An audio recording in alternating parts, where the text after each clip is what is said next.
You are listening to 40 Weeks with Vanessa Merton, host of the Pregnancy Podcast. Thank you for tuning in to the 40 Weeks podcast. Welcome to week 10. Your little cherry-sized baby has grown to the size of a prune or a cotton ball if you're having trouble picturing just how big a prune is. This week, your baby measures about 1.2 inches from crown to rump or just barely over 3 centimeters.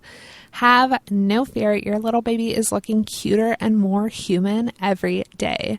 Tooth buds are forming underneath the gums, bones and cartilage are forming, and hair is even starting to sprout. Start talking because your little one can hear you now since the inner workings of their ear are complete. Also this week, neurons appear at one end of the spinal cord and the basic divisions of the brain are present.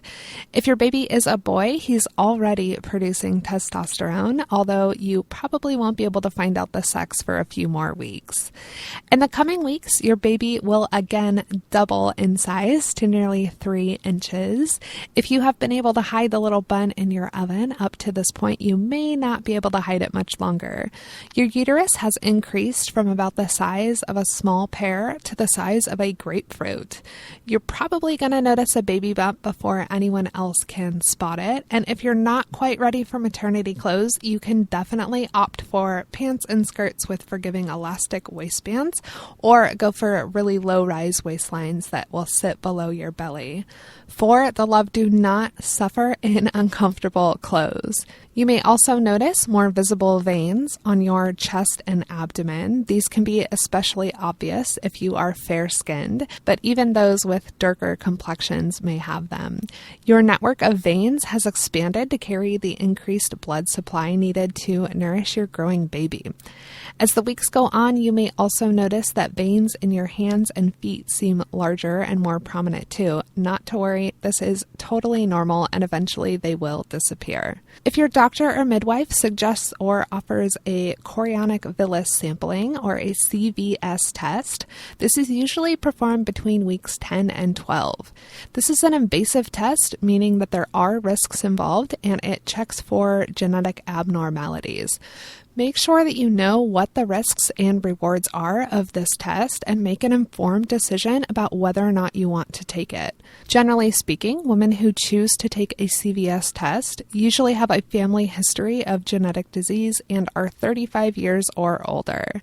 A CVS and all other invasive tests are covered in detail on the Pregnancy Podcast on episode 16, so you can listen to that at pregnancypodcast.com/episode 16.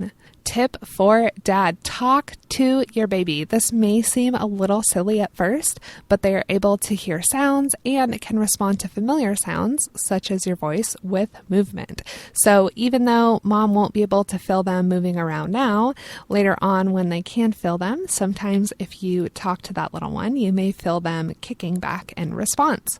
One of the biggest reasons to talk to your little one is that when they're born, they are able to hear and recognize your voice. Thank you so much for tuning in. Show notes for this episode can be found at pregnancypodcast.com/week 10.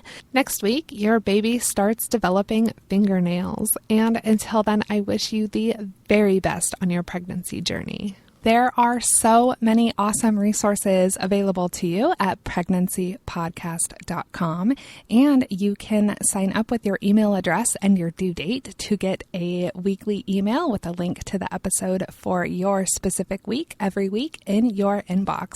I look forward to seeing you in the Pregnancy Podcast Facebook group, which is a great place not only to connect with some other parents-to-be, but also to be able to ask questions and get answers specific to things that you are dealing with and planning for your pregnancy and birth.